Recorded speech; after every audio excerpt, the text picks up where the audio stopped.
So my name is FredericTapissier. I'm working in TF1. It's okay. So I'm working with TF1. So just a few facts maybe about TF1, just to understand better from where I'm speaking. So TF1 is a French broadcaster with a sizable turnover for 2010, and with an average audience of 24.5%, which is quite important. And the free-to-air environment is based off around 20 channels. So basically, the activities of TF1 are starting from the free-to-air television. 10 years ago, when you had a television, you had access to only 6 to 7 channels according to the region of France you were living.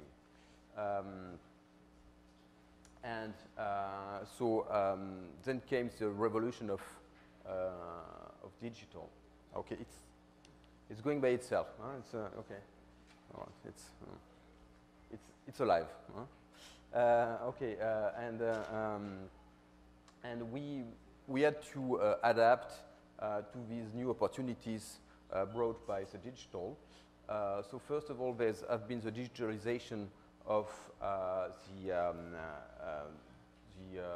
the spectrum, the terrestrial distribution of television, and when we have to switch to digital, we could grab 2 more free-to-air channels. In pay TV, we have been running several channels, including Eurosport, that is Eurosport, which is an international channel that you might receive also in Korea, and we have a few other channels that we are reselling to pay TV operators, including ISPs. And if we go further to the new digital platforms, then there's the web that we have been running since the early 2000s, and for which we have websites under our brands, but also with pure player brand names. And then we have IPTV. So to understand that better situation in France, IPTV represents a massive size, a massive way to receive television in France. It's almost 30% of the population which is receiving television through IPTV. What we are doing for IPTV is providing catch-up TV services. So this means that when you are on TF1 with an IPTV, and you are receiving it through the ADSL, when you're on TF1, you have access to the full catalog of catch-up TV of TF1.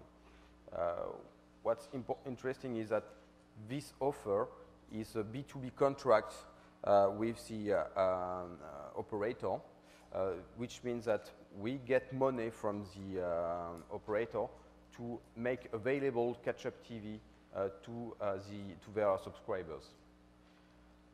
Connected TV, smart TV projects. We have our own widget on Samsung TV, and we also are deploying HbbTV services, which will be the core of the presentation of today. And last, we are proposing services over smartphone and tablets, which are, let's say, a comprehensive offer, including live television, but also catch-up services and other features such as social and program information. So, first of all, something that I wanted to share with you is the customer's expectation and first elements of customer consumption with smart TV usage. So on the left part of the screen, you have a study that has been led around connected TV service usage.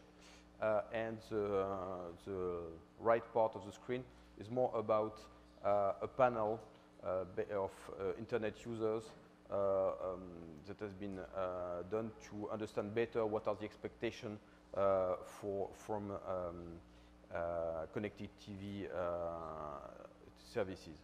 So what appears clearly here is that, as I mentioned already in the panel, connected TV, people are expecting to have more TV, which means more VOD, so it's VOD, but it's also catch-up TV services, which means free video, non-linear, but about linear content.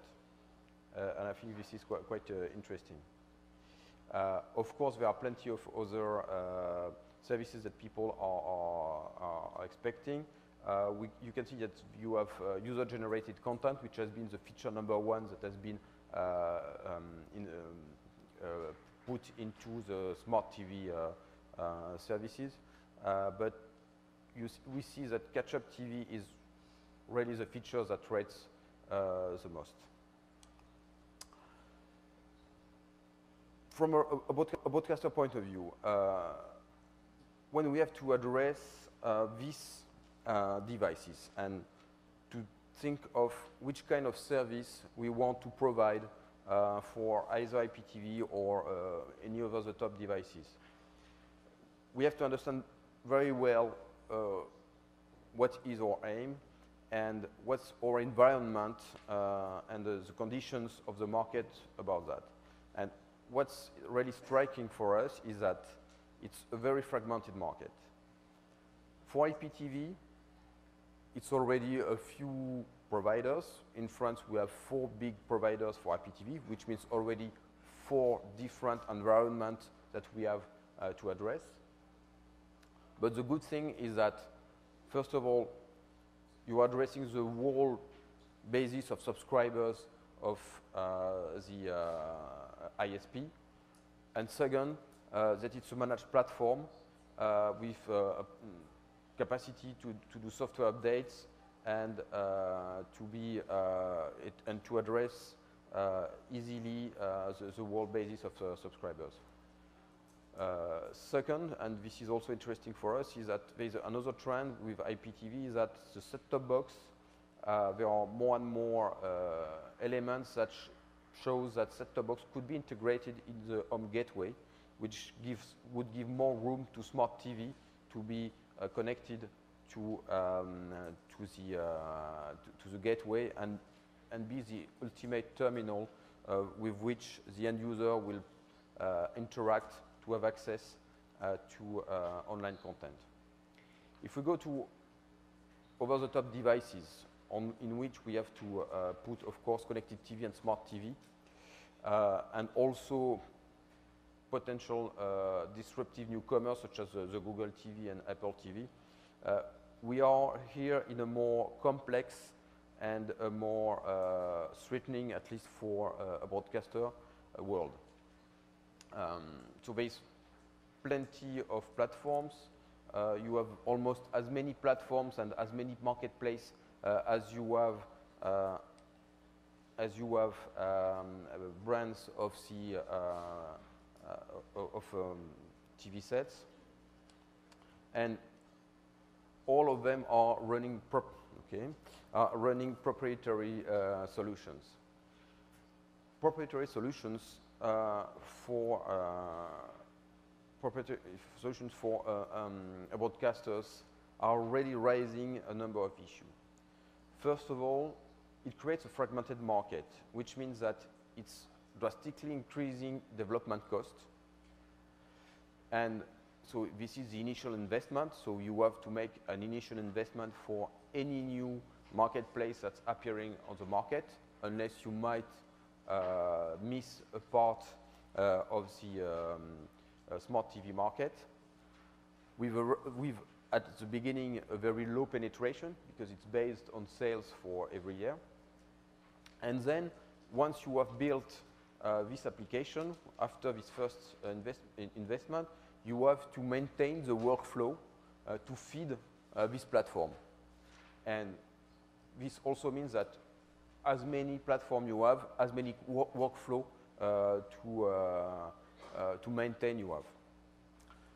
Second, proprietary solutions are sometimes very complex, needs sometimes very complex integration, especially as they are quite new.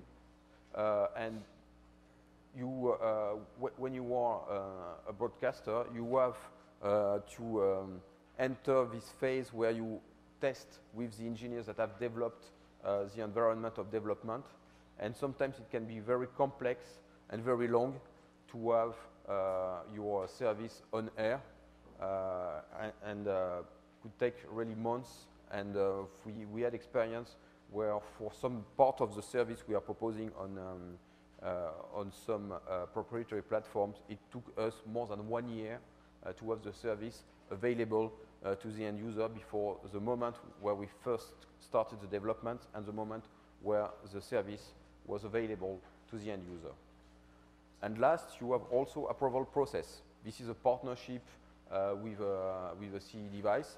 So there are approval process that are based on technical elements and also editorial elements. If there's revenue, there might be a revenue share to be negotiated. There is a charter for the ergonomy, and you have to respect some constraints to have your service put on air.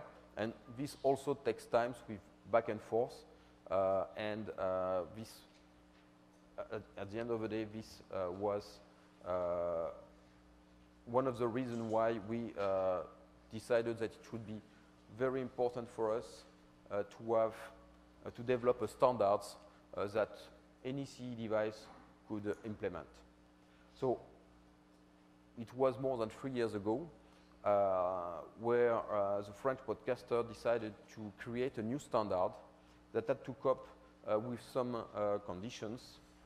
First of all, the first condition was it has to be based on existing chip technologies, namely HTML and DVB. And when we are saying chip technology, it means cheap to implement, so it must not be a big cost for the TV manufacturers, and also cheap to develop applications, meaning we have to address a large community of developers so that when we have to create a new applications, we can rely on trained people and have a fast go-to-market. Second condition, it had to be broadcast. It had to be hybrid. Okay. All right. Okay. So does this mean that I have to speed up, or? So it has this solution had to be hybrid broadcast and broadband. First, to preserve a direct link between the portal and the channel. This means that the channel is in charge of broadcasting the URL where they can find the service. This is very critical, and this means also that this is the channel that decides what happens on top of its pictures. The second part of this condition is that we want also to address broadcast services. Smart TVs will be deployed in many environments. Not all of the households will have a connection or a good connection to internet. This means that we want also to address households who will not be able to connect their TV set, either because they don't have an internet connection, or because it's too complicated to connect their TV set to the internet. And this is part of the willingness of the broadcasters to be able also to address these people, including also the opportunity to invite them to connect their TV set. If you are in broadcast, you can send a message saying you want to have more information about the program you're watching, press red, you press red, then you have access to a portal, and in this portal you have some piece of information and an invite to connect to have more data or to have access to complementary video. And this can be also a lever to encourage end users to connect their TVs. And last, and this is really derived from the first 2 points, this solution had to be complementary to existing solutions, in particular these proprietary portals. This means that these services that will be based on a standard will not compete directly with what you have on a portal. The portal is the place of the portal that can be run by a third party like the CE manufacturer, and there is the place of the broadcasters, where, which is the channel on which they can have their own services. So this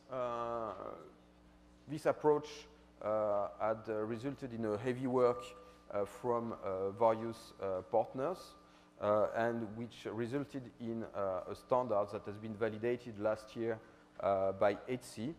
This standard is HBBTV. I guess that many of you have heard about it. HBBTV was created by a common interest between French and German broadcasters, these broadcasters being either private or public. And this initiative was joined by leading CE manufacturers, including Samsung, Sony, and Philips, for the one who have been active in the steering board, but also many supporters, including almost any CE manufacturers in the world, such as LG. So this initiative has got the support from the French regulator that had allowed the French broadcasters to launch HBBTV service since 2011, especially because in 2011 the first HBBTV capable TV sets have been issued on the market. So here is a first list of the TV sets that are HBBTV capable from this year, and more will come every year. So in terms of traction that HBBTV has created all over Europe, it's important to notice that France and Germany, who have been the countries that have led this project, have already started, but that many countries are very interested into either trialing some services in HBBTV or making announcement about the fact that they want to launch HBBTV services. So Spain is already trialing the service, meaning that you have different broadcasters in Spain that are doing tests on the field. Switzerland and Austria are doing the same. Netherlands too, and Denmark. Czech Republic and Turkey have announced that they want to support HBBTV. And you have many other countries in the world who are also very interested in this standard. Just to complement this European overview, it's important to notice that Italy and United Kingdom have been two countries pretty much in advance in terms of interactive television, especially on the free-to-air and on the terrestrial network. And both of them have their own flavor of connected TV standard. For Italy, it's MHP. And for UK, it's more around MHEG, and they are also into this process called UView, where they want to develop kind of unified UI and IPTV interface.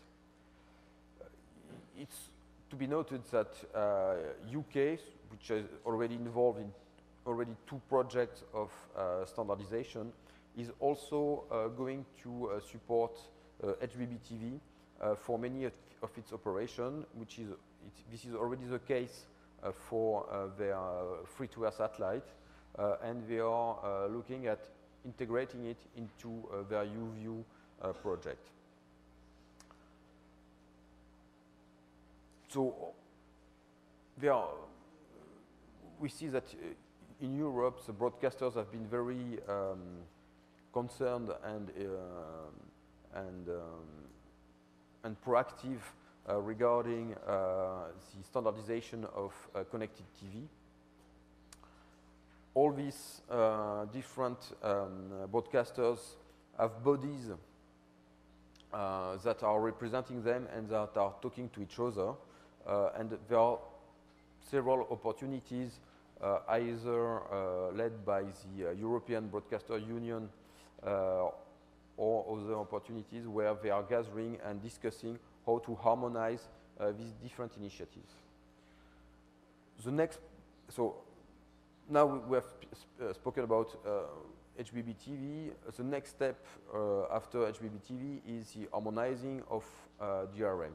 And something important to note here is that all these countries are facing the same issue around the DRM and really want to go in the same direction and talking together.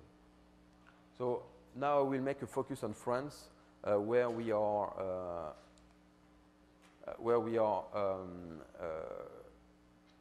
really focusing on addressing this issue around DRM, and we are also thinking of how to promote efficiently these HbbTV services.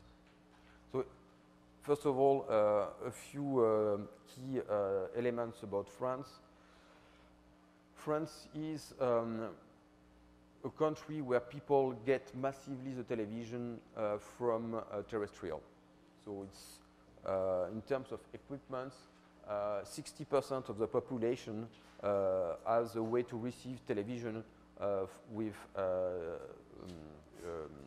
terrestrial. Something also very interesting is that in France you have almost 30% of the population who is receiving television through IPTV. But DTT remains the strongest, also the most important way to receive television. So in France, all the initiatives regarding regarding harmonizing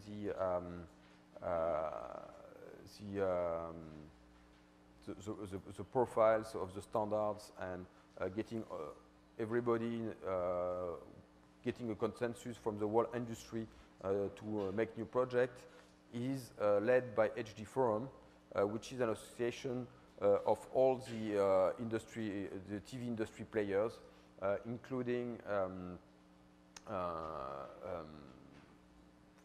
broadcasters and CE manufacturers.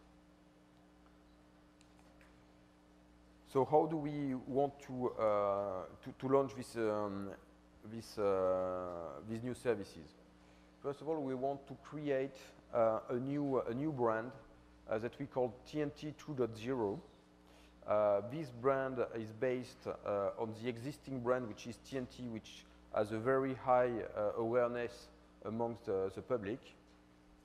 So we want to leverage this awareness to create a brand that refers to both simplicity and proximity, which is the case of TNT, which stands for Télévision Numérique Terrestre, which means DTT, Digital Terrestrial Television. And we want just to add this 2.0 that will stand for internet enabled. The aim around this brand is to create a unique reference to simplify communication for end users and retailers. We mentioned this morning that demonstrating and selling smart TV in the shops is not easy. So one of the reasons we are creating this brand is really to help the process of demonstrating and help the process of communicating and making it simple for the end user to understand what we have, to understand that there is some services linked to the free-to-air channels that are available on smart TV. So what do we put behind this brand? So in terms of specification, this is HbbTV 1.5, which means that we have the HbbTV standard, including an MPEG dash profile to manage at the same time DRM interoperability and adaptive streaming. And we also mandate to have one DRM to be chosen between Intertrust Marlin and Microsoft Play Ready. And this represents a real breakthrough as we are integrating this MPEG dash profile, which is currently under release at the level of the standardization bodies. And it will solve two big issues for broadcasters. First issue is adaptive streaming. So this will represent a way to address all the QoS problems that may be met by the content producers. And the second is a common encryption format that will simplify the process for encrypting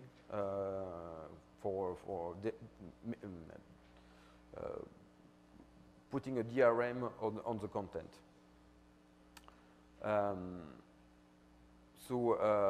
And this will represent the first integration at such a large scale of all these features. So in terms of planning, we are now end of 2011. So we are right in the process of defining a contract for licensing the TNT 2.0 branding. We are building test suite around this brand. So the manufacturers that will want to hold the TNT logo will have to go through this certification process with the test suite. We have already built a platform for a proof of concept with all the integration of the TNT 2.0 feature. And we are planning to have TNT 2.0 available sometime next year, around the time where most manufacturers are issuing their smart TV on the market. Meanwhile, we have made a pre-launch of interactive TV services in HbbTV. Since this summer, many broadcasters have already started their services, and these services are from very different types. So first of all, you have invites to encourage the users to access the services. You have live radio, you have EPG information, electronic program guide. You have news, well, thematic news. You have full catch-up services. You have customized zapping banners. And with for some program, You can get extra video about the current program. So these are the two challenger channels, so with small audiences that have launched these services. For the larger channels, they are more in a step-by-step approach, as there's much more at stake, and because we have a larger audience, and we have live news, weather forecast, including the video. We have integration of social networks, and also some regional news, especially for the public services. So there's already a large offer in HBB TV, but this offer will be will go even further in the coming months and years. Around three main trends. First trend will be enhancement of the existing services with a deeper integration of social networks. There will be also the fact of populating the broadcast services. So first of all, to incite the end users to connect their TV set, but also to provide services per se that will be used by people who are not connected, and that can be compared to teletext or CFAX, which used to be services that had a large audience a few years ago. Then there will be everything which is about synchronized application, which means, for example, play along, the ability during a game show to play at the same time as the participant to the show. There will be voting, so ability to vote either for free or with a small charge during the programs. There will be interactive advertising, at least for the very beginning, something very simple where you get where the advertiser has a very simple interaction with the end user in order not to interrupt the consumption of television. So it could be retrieving email address to propose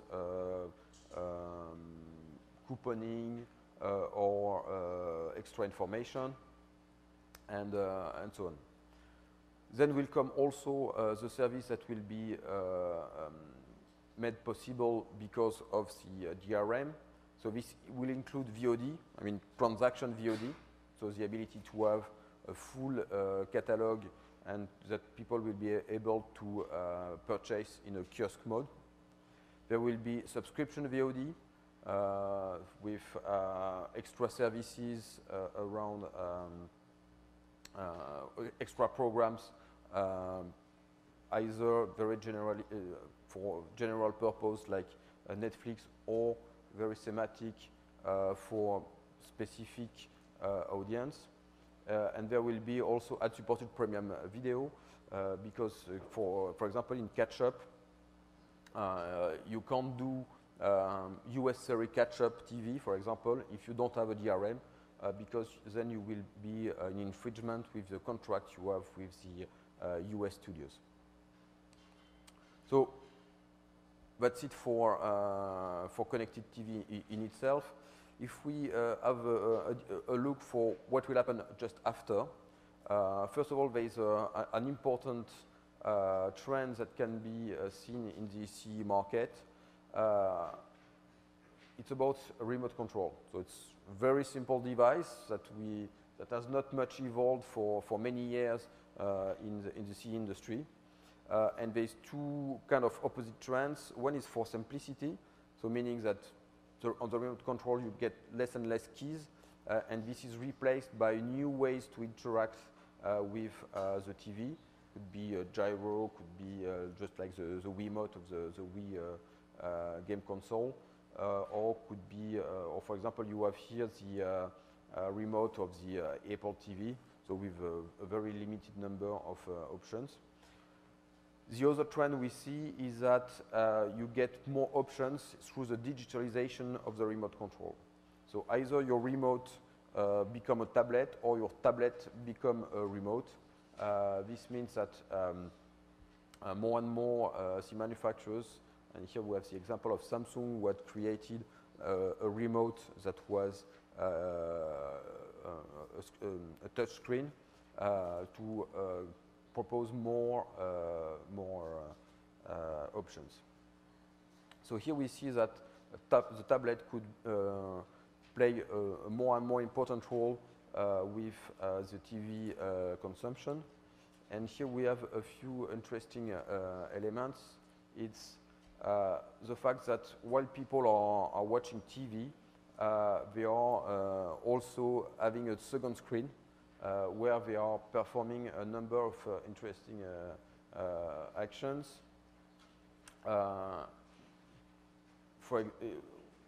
And we see that in the US, 40% of people who are owning a tablet or smartphone are using it while watching TV.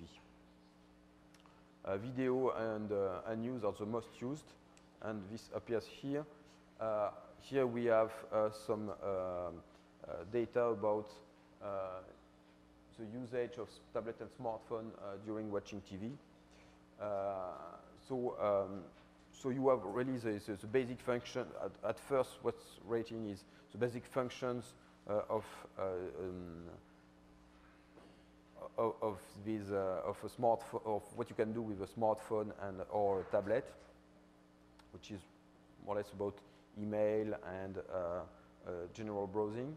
But just after, you see that people are also doing things that are related with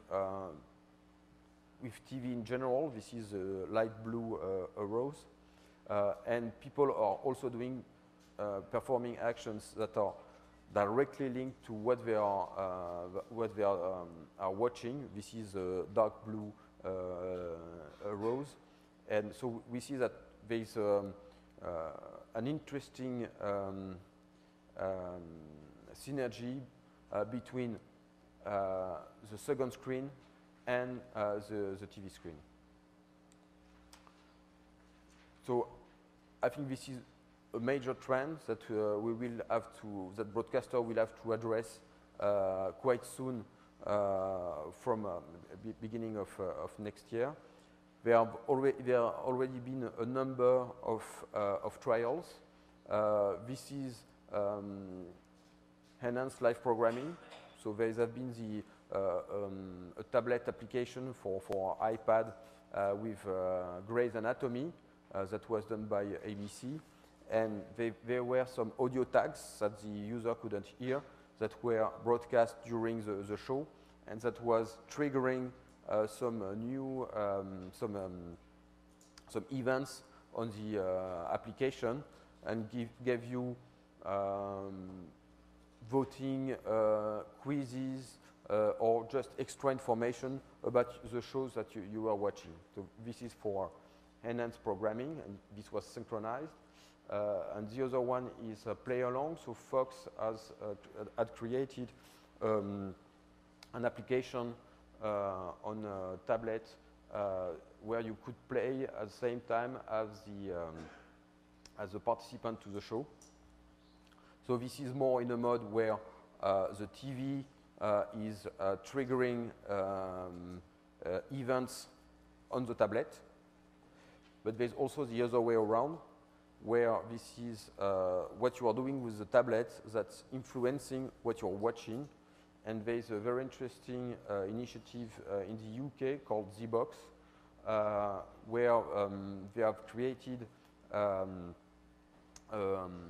application for iPad, and this application is gathering almost everything you can do around TV programming. So it's watching a TV, an EPG, but you can also change the channel you're watching. You can declare yourself on a social network to say, I'm watching this show, and sharing that with your friends on the social network, and so on and so on. So they are all gluing all the different best practice around dual screen into one application, and I think that this is a really interesting initiative too. So to conclude, so maybe the four elements I would like to really the four messages I would like to deliver today. First of all, HbbTV is maturing. So now there are more and more operations already on air. It's getting new territories. So more and more countries are adopting HbbTV. Second message, TNT 2.0 will be the brand in France for connected TV services, and that will stand for having the comprehensive offer of the broadcasters and make it really simple to understand for the end user. Second, TNT 2.0 is also the opportunity for all the industry, from the content owner to the content and media company to the CE manufacturers, to fast forward the implementation of DRM interoperability and adaptive streaming. And last message is that once this will be done, which should be next year, there will be the dual screen issue to be addressed, because for the time being, dual screen is still an experience that's very fragmented with no common pattern, and so there will be, I think, for still a few months or maybe a few years, a test, try, fail process. But if we want this to become really commonplace, there will need to be common initiatives among the TV industry.